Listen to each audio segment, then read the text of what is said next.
มีฮิเมนก็ได้เงินจากรัสเซียพรรคซ้ายคอมมิวนิสต์ก็ได้เงินจากพวกคอมมิวนิสต์ตะกี้มักรงนี่ก็อยากเลียโปรตีนคือกันเพื่อผลประโยชน์แต่ตอนนี้เปลี่ยนใจแล้วประเสริฐหน้ากับรัสเซียและมักรงแต่เขาสิล่มมักรงต่อไปนี่นะเขาสิเอาพวกโปรขึ้นมาเห็นบอกฝรั่งโตสำคัญในโลกนี่นะโตทวงเรื่องประชาธิปไตยนี่ก็มาจากนี่แหละมาจากพวกนี้แหละเพราะเป็นพวกเก่าแก่ของยุโรปเนี่ยฝรั่งเศสแม่นฝรั่งเศสตัวเก่าแก่เห็นบ่สิกวมฮอดแคนาดาพุ่นตัวเพิ่นสิมากวมแคนาดาสิมาเอาแขวงเกเบกพุ่นตัวเพิ่นว่าจังไดระวังเด้อเกเบกอีตาถ้ำสิเอาเด้อโอ้ยพวกเจ้าก็คิดแหน่คอยสิเว้าให้พวกเจ้าฟังเกเบกกับอเมริกาแคนาดากับอเมริกานี่เขาเป็นอันเดียวกันเขาเว้าซื่อๆเขาคัดแย่งกันเรื่องผลประโยชน์ซื่อๆแต่ว่าเรื่องความมั่นคงเป็นอันเดียวอยู่ยุโรปเป็นนาโต้เป็นบ่อยู่นี่เป็นนอราดฟังคักๆข้าพเจ้าไปเห็นบ่นอราดนอราดนั้นเขาตั้งอยู่ไสแถว阿拉斯加นั่นล่ะศัตรูที่จะมาจะใส่จีนรัสเซียแคนาดานี่บ่ได้ปกป้องว่าอเมริกาสิมาบ่ประเทศเพื่อนมิตรสิมาบ่เขาปกป้องรัสเซียกับจีนเตรียมพร้อม24ชั่วโมงตลอดนอราดมีบังเกอร์อยู่ใต้ดินความมั่นคงของแคนาดากับอเมริกานี่อยู่นำกันมาตลอดบางครั้งเขาก็ถือกันสมัยทรูโดนี้สมัยฝ่ายซ้ายของสมัยฝ่ายซ้ายของแคนาดานี่เท่าทรูโดผู้พ่อของนายกทรูโดนี่นะสมัยนั้นไปพร้อมคิวบาโหวตให้คิวบาไปเอาคิวบาได้ไปยั่งยืนในคิวบาคอมมิวนิสต์เด็กคอมมิวนิสต์จากแคนาดานี่นะสุดท้ายอเมริกาบ่ให้เข้าประเทศทรูโดเข้าอเมริกาบ่ได้ในระยะนั้นจนเปลี่ยนแปลงมาเดี๋ยวนี้ลูกชายไปได้ลูกชายเขาไปหาตาถ้ำตาบุตรได้เบิดเขาวิวัฒนาการเขาพัฒนาไปดังนั้นการต่อสู้ของพวกเฮานี่ต้องเว้าความจริงกับฝรั่งเศสนี่ต้องทวงคืนมาแต่สมัยพุทธแต่สมัย1945พุ่นแต่สมัย1940แต่สมัย1930แต่สมัย1910ปลายพุ่นว่าฝรั่งเศสมีบทบาทในการมาครอบครองลาวเฮ็ดให้ประเทศลาวเสียหายหลายอย่างเฮ็ดให้การเมืองลาวนี่สับสนวุ่นวายนี่ต้องทวงแคนาดามีส่วนเกี่ยวข้องบ่แคนาดามีเรื่องข้าพเจ้าไปถามแล้วตอนมาดานจานโซเวเป็นกาวเนอร์แคนาดานะกูเวอร์เนอร์เจเนรัลตัวแทนอิลิซาเบธเซ็นรับรองความเป็นกลางของลาวข้าพเจ้าไปเบิ่งแล้วข้าพเจ้าไปทวงเรื่องนี้เขาว่าแคนาดาก็เข้าใจและก็จะพยายามช่วยให้คนลาวนี้ได้ต่อสู้เพื่อประชาธิปไตยนี่ข้าพเจ้าจึงได้อนุญาตต่อสู้ได้พี่น้องไม่ใช่วันนี้เรื่องของมัน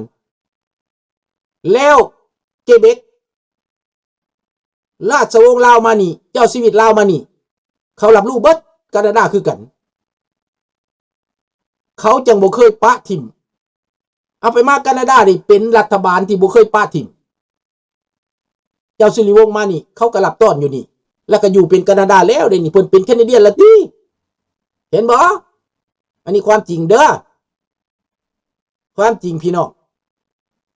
บาดนี้โลกนี้มันเป็นแบบนี้เฮาฮู้แล้วว่ามันมาแต่ไสฮู้แล้วผู้ใดกั้นกลางฮู้ได้ผู้ใดอยากเฮ็ดหยังในเอเชียนี่มันเป็นแนวใดประโยชน์ของเขาเป็นใหญ่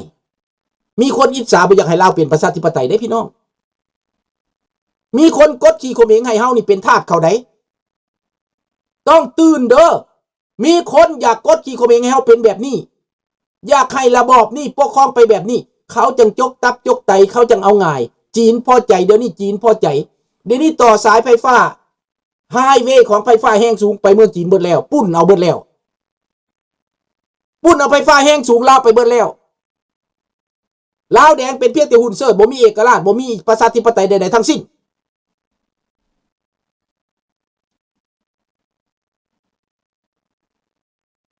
แน่นอน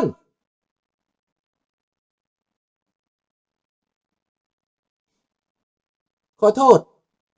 สำหรับประเทศไทยนะบ่ได้ท่วงอย่างหลายดอกขอโทษเด้อแต่ตราบ่ได้ท่วงอย่างหลายแค่ประเทศไทยเขาเป็นประชาธิปไตยลุงดีใจมากๆอีกวันหนึ่งประเทศไทยเป็นประชาธิปไตยบ่ต้องท่วงร่วมมือกันเลยร่วมมือกันเลยแค่ร่วมมือกันแบ่งปันผลประโยชน์กันจบลุงเป็นนักเจรจาแบบ50-50แบ่งปันผลประโยชน์กันสร้างสันติภาพกันลาวกับไทยเป็นพี่น้องกันว่าแม่นเป็นพี่น้องกับแก้วได้ตลาดอย่ามาเข้าใจผิดลุงเด้ลุงพร้อมแล้วจะแบ่งปันผลประโยชน์ระหว่างกับไทยกับลาวนี่50-50บ่ต้องท่วงหยังตอบบุญแทนคุณที่ประเทศไทยนั่นซอยลาวอพยพปกป้องลาวบ่ให้ตายให้รอดมาได้ตอบบุญแทนคุณมีการตอบบุญแทนคุณแบบนั้น50-50จะร่วมมือกันก็ร่วมบ่ร่วมมือข่อยร่วมมือกับผู้ใหม่คนลาวก็บ่ได้โง่เลยเด้อเดี๋ยวนี้เด้อการศึกษาในต่างประเทศนี่คนลาวเก่งในอันดับท็อปก็บ่ได้อึดได้บ่ได้อึดได้ถ้าประเทศไทยไม่ได้เห็นในสายตาก็ไม่เป็นไรไม่เห็นในสายตาก็ไม่เป็นไรลุงสุนทราทั้งปากทั้งเว้าทั้งเฮ็ดเด้อตอนเด็กไทยที่มาเรียนที่นี่น่ะลุงสุนทราซอยทุกอย่างเลยอยากเฮ็ดหยังโทรหาไปโลดเป็นความจริงไผอยากเว้ามันความจริงลุงมีหลักฐานเบิดดังนั้นแหละลุงจะมีคนหักลุงจะมีคนเป็นลูกหาลูกฮอด6-7คนน่ะพวกนักเรียน45คนน่ะ6-7คนเป็นลูกเลี้ยงเป็นลูกบุญธรรมลุงรักประเทศไทยเข้าใจแล้วบอกรักคนไทยรักพี่น้องคนไทยรักพี่น้องคนอีสานเรื่องผิดบ้านการเมืองนั่นเรื่องนึงอีกต่างหากแต่ว่าเรื่องหักเนี่ยมันอยู่ในใจนะดังนั้นถ้าว่าประเทศเปลี่ยนประชาธิปไตยแล้วจะไปเอาความผิดกันยังอีกมิตรวัดที่ต่อที่ร่วมมือกันแบบใดครัวก็มีแล้วเสียใดๆมันเป็นนั่นความคิดอันเดียวกันเห็นใดก็แบ่งปันผลประโยชน์กันมาลงโตลาวมีหยังกับช่วยกันกับไทยพัฒนาให้คนประชาชนมีอยู่มีกินให้คนลาวมีอยู่มีกินแล้วพวกเจ็กพวกจีนพวกเวียดนามออกไปเห็นบ่หรือว่าคนไทยบ่ดีใจบ่ว่าสิกั้นกลางบ่ให้เวียดนามมาจกเอาตับไตลาวนี่นะรัฐบาลไทยบ่ดีใจบ่หรือว่าเจ้าอยากให้จีนมาจกตับลาวเวียดนามมาจกตับลาวแล้วพวกเจ้ายิ้มอยู่บ่ตราเจ้าเป็นนักการเมืองบ่เจ้าคือหัวขวัญข่อยตลอดแท้เจ้าอยากเห็นแบบนั้นเจ้าบ่เข้าใจบ่ข่อยเว้ามาจักเดือนจักปีละเจ้าอย่าหัวเยาะเย้ยแม่อย่ายิ้มเยาะเย้ยยิ่งเขียวก็จ่อยอยู่อุ้ยเจ้านี่ก็ได้บ่เคยเข้าใจฟังมาจักเลยก็บ่เข้าใจมีแต่เยาะเย้ยเห็นว่าตอนนี้ลาวตกต่ำมันสิโป้บัดลาบักแตงสร้างหน่วยปลายบัดคนลาวร่วมกันได้นะคนลาวนี่ได้ทุกภาษาเด้อในโลกนี่สิบอกให้คันลูกข่อยอยู่แคนาดาฝรั่งเศสอังกฤษได้เบิดฮอดอีกหลายภาษาเอสเปญญี่ปุ่นได้พวกเจ้าอย่าเว้าอย่าดูถูกเด้อ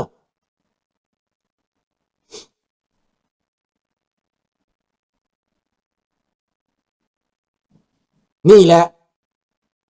ดังนั้นมือหนึ่งนะถ้าคนลาวมือตาปากได้นะเจ้าสิบ่อยากรวมมือบ่ถามว่ารัฐบาลไทยบ่อยากรวมมือบ่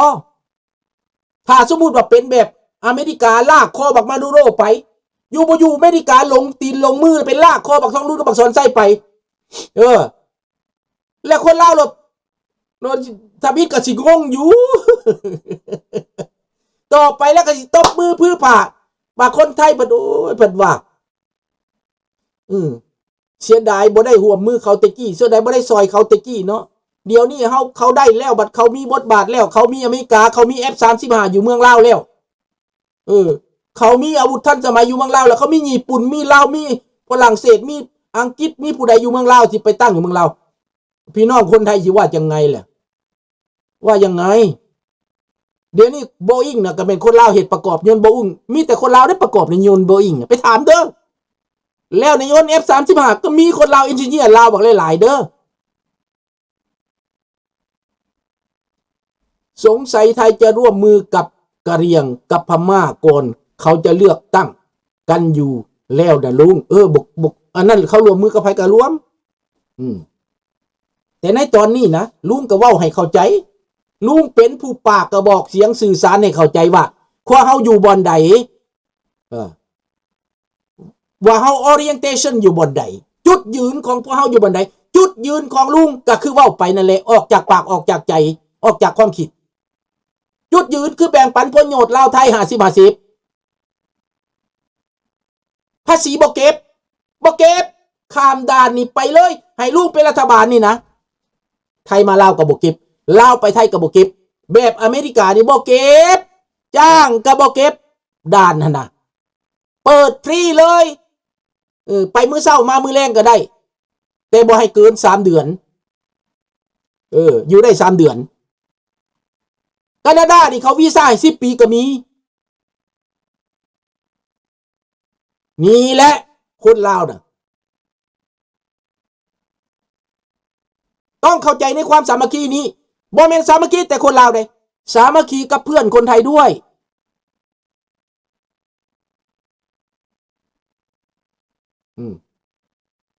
ต้องสามัคคีกันต้องเปิดกว้างบ่แม่นสิมาเครียดไทยคือหัวเก่าๆหั่นสร้างให้คนลาวผิดกันกับคนไทยสิไปนำเอาผ้าแก้วสิไปนำเอาผ้าบางสิไปเอาดินไทยอันนั้นแม่นสร้างศัตรูให้ลูกหลานผู้เกิดมานี่นะอันนั้นเป็นเขาย่างว่าเฮ็ดหยังเฮ็ดให้คนลาวคนไทยผิดกันแปลว่าปักหน้าปักขวางปักแห้วปักเฮ็ดหลุมพรางไว้ให้ลูกหลานตกลุงสุนทราบ่แม่นเด้อลุงสุนทราจะบ่ปักหักปักแห้วปักขวางปักหลุมพรางไว้ให้ลูกหลานตกตายได้ลุงสุนทราบอกแจ้งๆรถ50-50ลาวกับไทย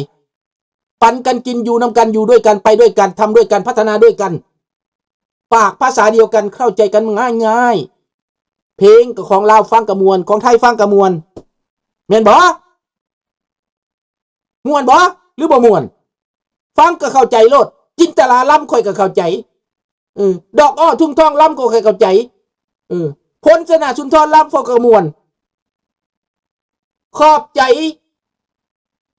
อันนั้นน่ะน้องชายอันคู่สลาที่ให้โอกาสคนลาวไปร้องเพลงได้รางวัลหั่นน่ะน้ำตาค่อยออกลังเถื่อค่อยเห็นน่ะคนลาวร้องดีบ่ดีแน่คู่สลาก็ซอยให้คนลาวได้หลายคนได้อันรางวัลอีหยังสุดเจ้าคนไทยก็ตบมือให้เขาสุขให้ได้เขาให้โอกาสเขาให้เกียรติร้องคีย์ผิดเว้าผิดเขาก็แปลงให้คอร์ดผิดเขาก็แปลงให้สวยเขามีคนซอยได้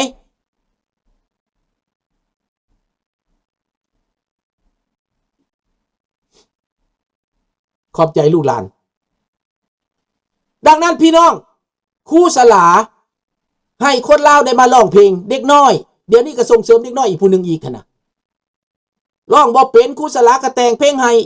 บ่แม่น3-4 คน5 คนละบ่ได้หั่นน่ะเห็นบ่ล่ะต้องเบิ่งไปข้างหน้าเขาได้เพลงลุงฟังแล้วน้ำตาลุงก็ออกน้ำเขามันเมื่อมันก็คือสิแต่ก่อนมันถูกเฮือนก็บ่มีส่งสินุงก็บ่มีเดี๋ยวนี้มันไปร้องเพลงม่วนมันได้รางวัลมาเป็นล้านถูกต้องไทยลาวต้องหักกันประโยชน์50ลุงให้เอาสำใดเอา50บ่พอใจวะครึ่งต่อครึ่งลาบกับปันกินคนถ้วยเดียวกินน้ำกันปันกันกินลาบก็ได้ปิ้งกับปันกันกินคนละตอนบ่ได้เอาเปรียบจักดีไทยก็บ่ต้องเอาเปรียบลาวก็บ่ต้องเอาเปรียบไทยแบ่งปันความรู้ให้ประชาชนคนลาว2 ภาคฝั่งน้ำของนี่มีความสุขนำกันอันนี้คือลุงสุนทราไทยเป็นเจ้าเป็นนายถ้ามีวาสนาแต่บ่มีวาสนาก็ฝากความคิดนี้ไว้ฝังใส่ใจลูกหลานไว้ทุกคนจะบ่สร้างความเครียดแค้นอดีตเมื่อเก่าเมื่อหลังเฮาบ่ทันเกิด ว่าไทยมายึดลาวจังซั่นจังซี่ไทยมาจุดบ้านเป็นเมืองลาวจังซี่ลูกบ่ทันเกิด